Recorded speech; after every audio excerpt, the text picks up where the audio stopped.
dans ces pages que vous consacrez le Parisien vendredi, il y avait un sondage qui disait que 53% des Français vous aimaient et que 59%, c'est-à-dire 6 sur 10, espèrent bien que vous chanterez encore dans 20 ans. Vous chanterez encore dans 20 ans? Je ne sais pas qui était destiné la véritable interview. On va en parler après. Mais en tout cas, tu chanteras encore dans 20 ans parce que tu chantes tout le temps. J'espère chanter tout le temps, mais j'espère surtout avoir la chance un jour de rencontrer le public que j'ai toujours voulu rencontrer. J'ai eu des belles rencontres avec Ken Fleet, des succès. On a été numéro 1 dans 9 pays. Mais le véritable titre, celui qui te porte et qui te permet du jour au lendemain de pouvoir... À la David Guetta. David, c'est un formidable artiste en tant que DJ. Moi, j'ai pris le parti de vouloir rencontrer les gens sur une scène, d'être à côté d'eux avec un micro. Donc tu voudrais faire un stade, quoi, un jour. Pas un stade, mais moi, mon rêve de gosse, ce serait l'Olympia. Au moins un Olympia. Ah, c'est bien ça. On va y travailler. On va appeler Vivendi qui possède désormais l'Olympia. Alors on garde la même, la jolie Anne Sinclair, vintage, et on recommence. Pas de jaloux, Boudère. Tu vas avoir droit à des questions en mer. Première question. Comment voulez-vous ces jeunes d'aujourd'hui, encore une fois, plus durs que celui justement des années 60? Des années 60. C'est quoi ces effets spéciaux dans votre émission là? Non mais pour parler des jeunes d'aujourd'hui qui montent sur scène, Ils sont durs. Non, moi je pense qu'il y a à manger pour tout le monde et c'est bien. Il y a une explosion de ce qu'on appelle le stand-up ici en France. Il n'y en a pas trop. Non, il n'y en a jamais assez parce qu'on a envie de rigoler, on a envie d'avoir des trucs. Il y en a plein qui sont pas très marrants. Mais parce que c'est pas ta couleur d'humour, Karl. Non, c'est toujours la même couleur d'humour. Ils font Non. tous la même chose. Pas parce que t'es pas venu voir mon spectacle, t'as vu la promo ou pas? Bien joué. Mais par contre, je voudrais juste remettre un peu en place les gens qui disent que le stand-up c'est nouveau en France. C'est vraiment insulter Fernand Reynaud, pardon. Coluche qui était là qui était là depuis très longtemps et qui faisait déjà du stand-up et qui faisait déjà Raymond DeVos. Raymond DeVos, exactement. Et puis et donc voilà. Oui. Et, André Bourvil. c'est bien. Moi j'aime bien. Cette scène émergente, elle est très bien. Anne Sinclair. Et le problème de l'immigration, vous dites au fond, les immigrés, ils doivent un peu s'adapter au pays où ils sont, mais il ne faut pas oublier quand même qu'on les a fait venir.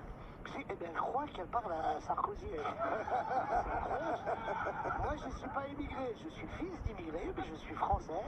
Et je suis un anti-frontière. Je suis pour qu'on ouvre toutes les frontières, qu'on puisse aller où on veut sans se prendre la tête et qu'on prenne le meilleur de tout le monde. Voilà. Votez pour moi.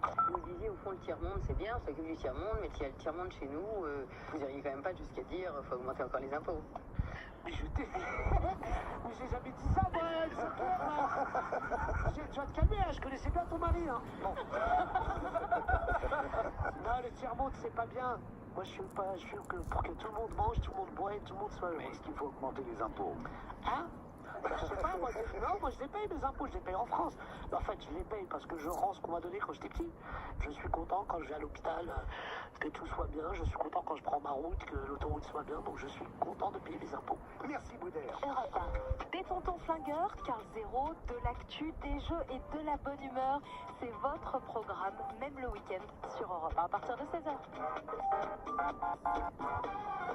Europe 1. Bonjour, c'est François Hollande. Je vous invite à écouter le podcast Au cœur de l'histoire. Je viens de commenter avec Fabrice Dalméda 10 ans de ma vie, 10 ans de notre histoire, 10 ans de la France, une série en 3 épisodes à écouter dès à présent. François Hollande, témoin exceptionnel de Fabrice Dalméda. 3 épisodes inédits au cœur de l'histoire à découvrir sur l'application et le site Europe 1. L'histoire de Camille et William a commencé il y a 3 ans sur Mythique. La première fois que j'ai vu William, je me souviens, j'avais chaud, j'avais froid, enfin bref, j'avais des frissons partout.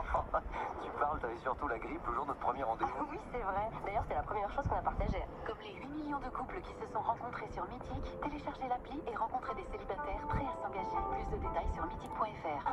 C'est l'anniversaire Castorama. Et pour fêter ses 50 ans, le stratifié Gladstone nous interprète... Oh, quel brio! Et tout ça sur 8 mm d'épaisseur en 4 décors chaudes au choix. Facile à poser et garantie 20 ans pour 9,99 € le mètre carré. 9,99 €! Ça, c'est un prix qui donne de la voix. Et si vous trouvez moins cher ailleurs, on vous rembourse 2 fois la différence. Castorama, c'est tous les jours qu'il vous faut des prix bas. 19,94 € la botte de 1 mètre carré 996, voire conditions au magasin.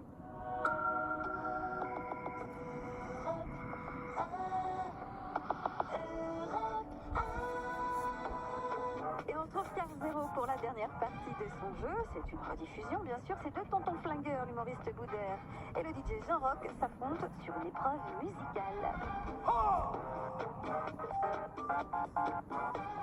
Et maintenant, vous le savez, c'est la tradition chez les tontons flingueurs, et d'ailleurs comme en France, tout finit par des chansons. Et comme on a la chance d'avoir Jean Roquet avec nous, le roi de la nuit et le roi de Saint-Trope tout l'été, bien entendu, et de Cannes avant au moment du festival, voici le quiz Saint-Tropez.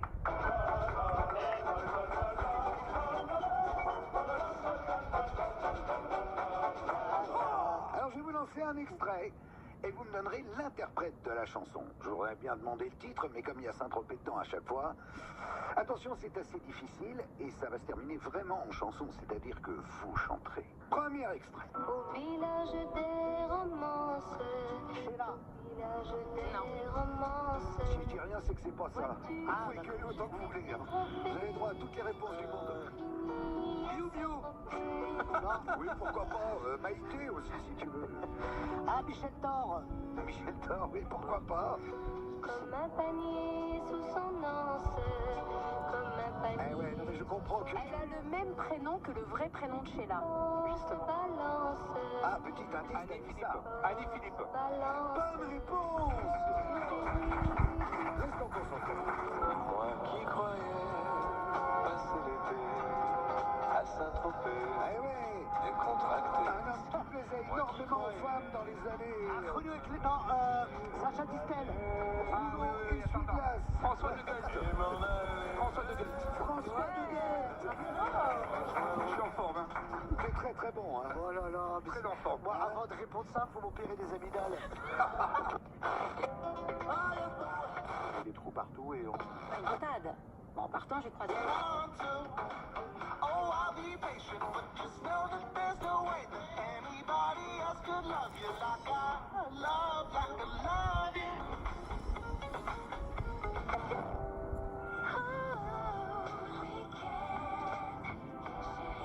Permaculture, elle travaille avec les réseaux qui existent sur on alimente.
l'actualité du disque classique.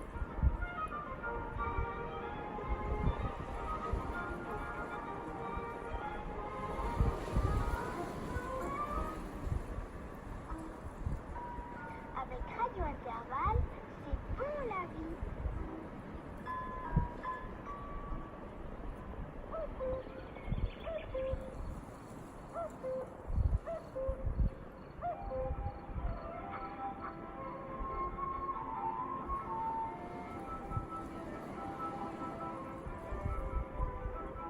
A comme aromathérapie.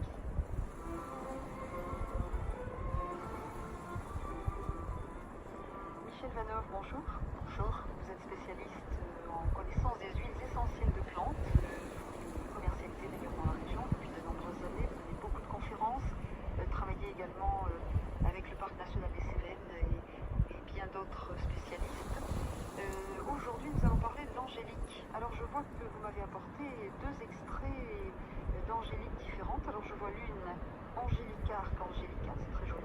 Angélique archangélique en quelque sorte, et puis Angélique semence.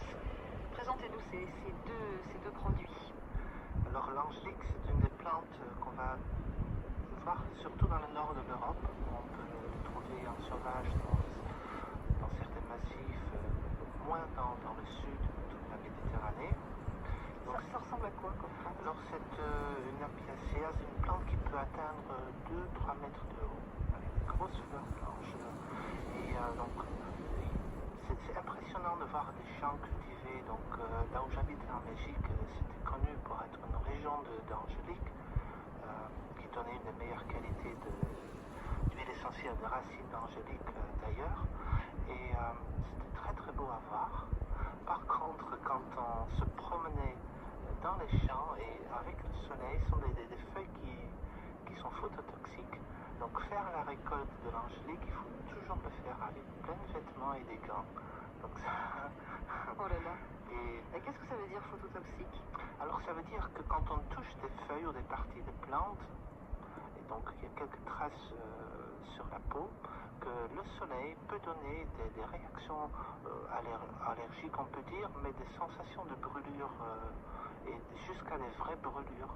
Je me souviens d'un jour, il y avait des jeunes, des scouts qui avaient fait du kayak et qui s'étaient promenés à côté de la rivière et qui tous avaient des brûlures. Et on croyait qu'il y avait des produits chimiques dans l'eau. Et c'est un herboriste qui a trouvé la solution. Oui, mais vous vous êtes promené où? Est-ce que vous aviez des manches courtes? Est-ce que vous avez des pantalons courts? Et on a regardé, ils avaient traversé un champ d'angélique. Et ça les avait brûlés. Et oui. Impressionnant. Alors ça ne sent pas très bon, hein. Je viens de déboucher le petit flacon que j'ai devant moi. J'ai fait la grimace, c'est pour ça que ça vous a fait rire. C'est pas formidable comme odeur. Donc ce sont des huiles essentielles quand même assez rares. C'est des huiles essentielles assez chères, mais très très puissantes. Donc celle qui est la mieux connue, c'est l'angélique racine, donc très connue par les parfumeurs. Il faut savoir aussi que la plante est connue depuis très longtemps. Quand on regarde dans l'historique de la distillation, on trouve des traces de description d'utilisation d'huile du XVe siècle déjà. Et au départ, c'était surtout pour l'eau distillée et pour les boissons. Donc c'était dans un autre contexte que ce qu'on fait aujourd'hui. Aujourd'hui, on a deux produits qui restent, donc la racine et la semence. Il faut savoir que la racine, il faut qu'elle ait un certain âge. On peut la distiller sec ou frais et qu'il faut distiller à peu près 12 heures. Donc un ami distillateur m'avait vendu un petit flacon de même pas un quart de litre et c'était une grosse quantité de plantes et 12 heures de distillation, donc vous imaginez le prix déjà. Oui, par exemple, là, ce petit flacon que j'ai sous les yeux, Angélique, 8 mm, quel en est le prix? Là, je l'ai pas par cœur. Mais c'est cher. Mais c'est cher, oui, c'est dans 20 à 30 euros à peu près. Ah oui. Quand même, pour des petits flacons, dépendant de la quantité qu'on y trouve. Alors, quel est son intérêt de ces deux produits, on va dire? Donc, d'un côté, pour les parfumeurs, quand on fait des parfums, quand on crée des mélanges, on a parfois besoin de certaines huiles essentielles qui fixent l'odeur. Et donc, dès que vous mettez un tout petit peu d'huile essentielle de racine d'angélique dans les mélanges, votre mélange aura une meilleure odeur et tiendra beaucoup plus longtemps. Et vous vous souvenez, j'ai déjà parlé des huiles essentielles assez fortes qui parfois puent un peu, mais c'est un peu dans le même genre. Oui, voilà, ça ne sent pas très très bon.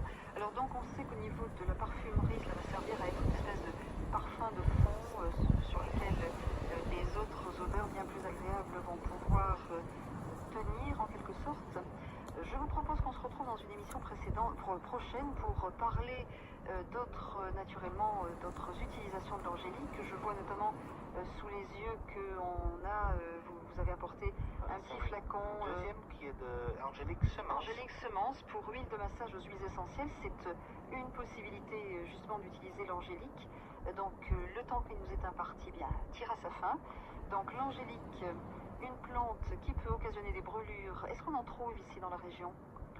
Je n'ai pas encore trouvé. Non, c'est plutôt dans les régions du Nord, donc oui, qui peut occasionner des brûlures. Des grandes fleurs blanches, assez hautes, vous le disiez, de 2 mètres, donc on l'a retenu.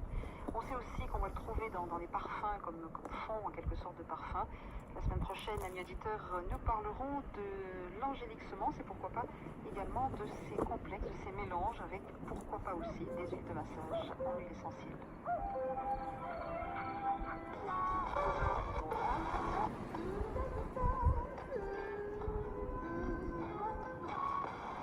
C'est un livre de vie, je me dis. Il a plu.